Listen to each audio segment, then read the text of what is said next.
Sir ఇదే మరి జగన్మోహన్ రెడ్డి గారు అసెంబ్లీకి రాను అని చెప్తున్నారు. హ్మ్. ఐ మీన్ ఆయన ఎమ్మెల్సీ అసెంబ్లీస్ కూడా జరుగుతున్నాయి. హ్మ్. సో, శాసనమండలి ఎలక్షన్ అవును. అసెంబ్లీస్ కూడా జరుగుతున్నాయి. హ్మ్. అందులో వాళ్ళ ఎమ్మెల్సీ చూసాను. దువ్వాడ శ్రీనివాస్ గారు గాని, వాళ్ళందరూ కొంతమంది చూడడం జరిగింది. అండ్ ఇప్పుడు వేరేస్ మనం జగన్మోహన్ రెడ్డి గారి దగ్గర చూసుకున్నట్లయితే నేను అసెంబ్లీకి రాను. ఐ మీన్ నాకు ప్రతిపక్ష హోదా ఇవ్వలేదు కాబట్టి ఈవెన్ చంద్రబాబు నాయుడు గారు ఎంతసేపు మాట్లాడినా అంతసేపు ఒక ప్రతిపక్ష నాయకుడికి ఇవ్వాలి. అక్కడ ఇవ్వకపోయేసప్పటి జస్ట్ ఒక పులివెందుల ఎమ్మెల్యేగా నన్ను చూస్తారు కాబట్టి, నాకు 2 మినిట్సే ఇస్తారు కాబట్టి నేను చెప్పను. ఏదైతే నేను క్వెషన్ చేయాలనుకున్నానో ప్రెస్ ముందుకొచ్చి అడుగుతానని జగన్మోహన్ రెడ్డికి ఫ్రమ్ ద స్టార్టింగ్ గతంలో ఒక రిజల్ట్స్ తర్వాత ఒక అసెంబ్లీ సెషన్ జరిగింది. అప్పుడు కూడా అంతే. నెక్స్ట్ ఇప్పుడు కూడా నేను అలాగే చేస్తానన్నట్టుగా చెప్పారు. అండ్ దీనికి ధీటుగా షర్మిల గారు మీకు దమ్ముంటే అసెంబ్లీకొచ్చి మాట్లాడండి. ఏదైతే ప్రెస్ ముందు మాట్లాడతారో 2 నిమిషాలైనా, 1 నిమిషం అయినా మీరు మాట్లాడేది మిగతాది అటేపెళ్లి మాట్లాడండి. మీరు అసెంబ్లీకి రానట్లయితే మీకెందుకు ఎమ్మెల్యే అనేది దాన్ని రాజీనామా చేయండి అన్నట్టుగా షర్మిల గారు చెప్పడం జరిగింది. ఈ స్టేట్మెంట్ షర్మిల గారు ఇచ్చిన స్టేట్మెంట్‌ని మీరు ఏకీభవిస్తారా సార్? ఏకీభవిస్తాను. హ్మ్. ఎందుకు ఏకీభవిస్తానంటే బెస్ట్ ఎగ్జాంపుల్ పవన్ కళ్యాణ్ గారేనండి. ఓకే. పవన్ కళ్యాణ్ గారు 2 చోట్ల పోటీ చేసి ఓడిపోయాడు. ఒక్కటి కూడా గెలవలేదు. ఆయన తరపున పోటీ చేసిన ఒకే ఒక వ్యక్తి కూడా అటు వైసీపీలోకి వెళ్ళిపోయారు. హ్మ్. ఓకే. అది పక్కన పెట్టండి.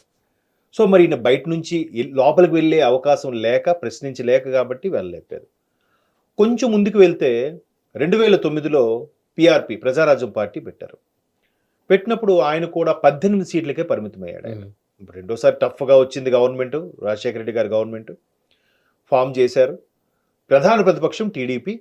నెక్స్ట్ 18 సీట్లతో పీఆర్పీ ఉంది. మరి ఆయన ప్రతిపక్షం కాదే. మరి ఆయన వెళ్ళాడుగా.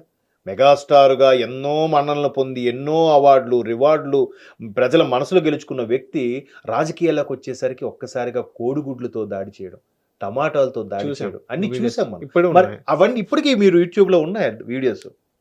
మరి ఆయన అవన్నీ తట్టుకొని అసెంబ్లీకి వెళ్ళాడుగా. అరే! ఇంత స్టేచరు, ఇంత ఇమేజు, నిజంగా హిమాలయాలంత ఎత్తు ఎదిగిన మెగాస్టారు ప్రజారాజ్యం పార్టీతో ఒక్కసారిగా ఎంతమంది ఎన్ని రకాలుగా తిట్టుకున్నారో తెలియదు. మరి అవన్నీ భరించి పాలిటిక్స్ అంటే ఇలా ఉంటాయని అనుకునే కదా ఆయన ఎంటర్ అయ్యాడు. అవును. మరి అలా వెళ్తే ఆయనకి అవకాశం ఇచ్చారు.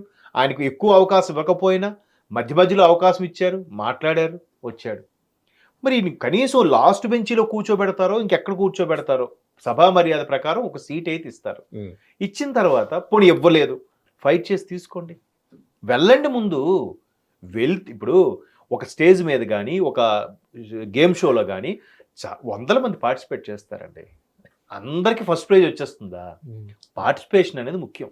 అలాగే అసెంబ్లీ సమావేశాలకి ఒక ఎమ్మెల్యేగా అతని బాధ్యత కంపల్సరిగా ఇయర్లో జరిగే సెషన్స్లో కనీసం ఇన్ని రోజులైనా హాజరు అవ్వాలి అని ఒక ఉంటుంది.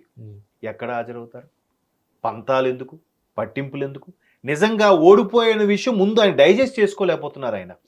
ఎందుకంటే సరే 2019లో చంద్రబాబు నాయుడు గారు ఓడిపోయినప్పుడు సరే ప్రజలు తీర్పుని గౌరవిస్తున్నాం ఓకే అని చెప్పేసి ప్రెస్ మీట్ పెట్టి వెళ్ళిపోయాడు ఆయన. ఈ నెలకు కాదు, అసలు వాళ్ళ ఆప్యాయతలు, అభిమానులు ఏమయ్యాయో, అసలు మేము ఎలా ఓడిపోయాం, ఎందుకు ఓడిపోతాం? ఆ రోజా గారు అయితే 40% ఓట్లు వచ్చినోడు ఎలా ఓడిపోయారంటే ఇది ఎక్కడి వరకు కరెక్ట్ అండి అంటే వెంటనే ఒక పిల్లలు పెట్టిన ట్రోల్స్ వచ్చాయి, చూసారో లేదు. అన్ని 80, 90 వచ్చాయి, తెలుగు మాత్రం 30 వస్తే పాస్ ఎలా అవుతారు? తెలుగులో కూడా 35 మార్కులు రావాలి కదా. ఇప్పుడు ఆ 40% కూడా వీళ్ళు ఏమంటున్నారు, 40% కూడా ఎక్కడెక్కడో ఈవీఎంలు ట్యాంపరింగ్ జరిగాయి, గ్యాంబ్లింగ్ జరిగింది, రిగ్గింగ్లు జరిగాయి అంటున్నారు. ఆ 40% కూడా మీరు రిగ్గింగ్ చేయిస్తే వచ్చిందే తప్ప ప్రజల తీర్పు కాదు అనేది కూటమి వాళ్ళు అంటున్నారు. అయి ఉండొచ్చు కదా. ఎప్పుడైతే 92% ఓటింగ్ వచ్చిందో ఖచ్చితంగా ప్రజలు ఉన్న ప్రభుత్వాన్ని పడగొట్టాలని అనుకున్నారు కాబట్టి ముసలి ముతక ఆఖరికి హ్యాండిక్యాప్డ్ మూల కూర్చున్న వాళ్ళు కూడా వచ్చి ఓటేశారు. అమ్మ నాయన మనం వెళ్ళకపోతే మరలా ఈ మహానుభావుడు వచ్చాడంటే మన రాష్ట్ర పరిస్థితి ఏంటి అని ఆలోచించి వచ్చారు కాబట్టి 92% ఓటింగ్ వచ్చింది. వచ్చింది ఎప్పుడో 164కు వెళ్ళింది. ఎవరైనా ఎక్స్పెక్ట్ చేశారా? లేదు, చేయలేదు. బట్ అందరూ ఎక్స్పెక్ట్ చేసింది ఏంటంటే 120 గ్యారంటీ, 120తో కూటమి గవర్నమెంట్ ఫామ్ చేస్తుంది, 120, 130 అనుకున్నారు. ప్రతి ఒక్కరు నేషనల్ ఛానల్స్ కూడా వచ్చాయి, వాళ్ళు కూడా డోర్ టు డోర్ చేశారంటారు. ఒక్కొక్కరు కూడా 1,00,000 శాంపిల్స్ తీసుకున్నారండి. వాళ్ళు దాన్ని ఏమంటారు ఎగ్జిట్ పోల్స్ చెప్పేటప్పుడు కూడా 1,00,000 శాంపిల్స్ అంటే ఒక్కొక్క ఛానల్ వాళ్ళు 1,00,000 మందికి ఎంక్వైరీ చేసిన తర్వాతనే వాళ్ళ అభిప్రాయం చెప్పారు. 120 నుంచి 130 అన్నారు, 110 నుంచి 130 అన్నారు, 130 నుంచి 140 కొద్ది మంది అన్నారు. ఒక్క కేకే మాత్రం కొడితే 160 దాటే కొడతాడని అన్నాడు. ఆయన తర్వాత ఆయన ఇంటర్వ్యూ చూడండి, ప్రతి దానికి ఒక అనాలిసిస్ చెప్పుకొచ్చాడు ఆయన. సో ఇదంతా ఎందుకు అంటే ప్రజలు వీళ్ళు అక్రమ అరెస్టులు, నేను అటు ఎందుకు వెళ్ళానో చెప్తున్నా. ఎన్ని జరిగిన తర్వాత ఒక్కసారిగా తమ ఓటుతో చూపించారు. ఎవడేం మాట్లాడితే ఎవరిని లోపలేస్తారో, ఎవరిని అరెస్ట్ చేస్తారో, ఎవరిని సస్పెండ్ చేస్తారో, ఎవరిని ట్రాన్స్ఫర్ చేస్తారో, ఎవరిని స్టాండ్ బై పెడతారో పోలీస్ అధికారులను కూడా. ఆయన ఎవరండి, ఏబి నాగేశ్వరరావు ఆయన పేరు. డీజీపీ అవ్వాల్సిన వ్యక్తిని, వెంకటేశ్వర గారా, ఈ డీజీపీ అవ్వాల్సిన వ్యక్తిని ఎన్నిసార్లు సస్పెండ్ చేస్తారండి? ఎంత దారుణం అండి. ఆఖరి రిటైర్ అయిపోయాడుగా. ఎంత సర్వీసు. ఇప్పుడు మంచి పొజిషన్ ఇస్తారని వింటున్నాం కదా సార్. ఇస్తే ఇవ్వచ్చు, కానీ గడిచిన 5 ఏళ్ళలో ఎంత క్షోభపడి ఉంటాడు ఆ స్థాయి వ్యక్తి. కేవలం ఆయనకి ఇంటెలిజెన్స్ చీఫ్ గా పనిచేసినందుకు ఆయనకి ఆ శిక్ష. అంటే మాక్సిమం 6 నెలలు, మళ్ళీ ఒక 1 మంత్ పోస్టింగ్ ఉంటే మళ్ళీ ఇంకో 6 నెలలు సస్పెండ్ అంట. ఎంత దారుణం అండి. ఇప్పుడు ఆయన ఇప్పుడు మీకు నచ్చలేదా, శుభ్రంగా ట్రాన్స్ఫర్ చేసేయండి బాబు, మాకు ఇది వద్దు, వీనికి ఏదో రాష్ట్రం పంపించని చెప్పొచ్చు కదా. ఇవన్నీ జరిగితే ఎక్కడ అక్రమ అరెస్టులు అవుతాయో మీకు గుర్తుందా? వచ్చిన 1 year లోనే టీచర్స్ అందరూ చలో సెక్రటేరియట్ అని ముట్టడించారు, గుర్తుందా? ప్రతి లాడ్జీ, ప్రతి ఇల్లు చెక్ చేసి మరి పోలీసులు లాక్కెళ్ళారు.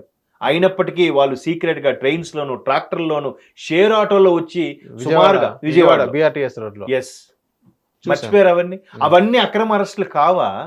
పోసాని గారు అప్పుడు ఎక్కడున్నారు? బహుశా విదేశాల్లో ఉన్నారేమో, చూడకపోయి ఉండొచ్చు. కాకపోతే ఇప్పుడు ఒకసారి యూట్యూబ్ లో కొడితే వస్తాయి అవన్నీ కూడా. అంటే ఇన్ని జరుగుతున్నా జనాలు ఎందుకు భయపడిపోయి, అమ్మో వీడు ఏం మూసేస్తాడో, అసలే ఈయన చాలా ముండోడ్లాగా ఉన్నాడు, ఇట్లా అయితే కాదు అని సైలెంట్గా ఉన్నారు. ఒక్కసారి ఓటుతో చూపించారు. అది వీళ్ళకి అర్థం అవ్వట్లేదు ఇంకా. ఆ అక్రమ అరెస్టుల ప్రతిఫలమే ఎంత మెజారిటీ.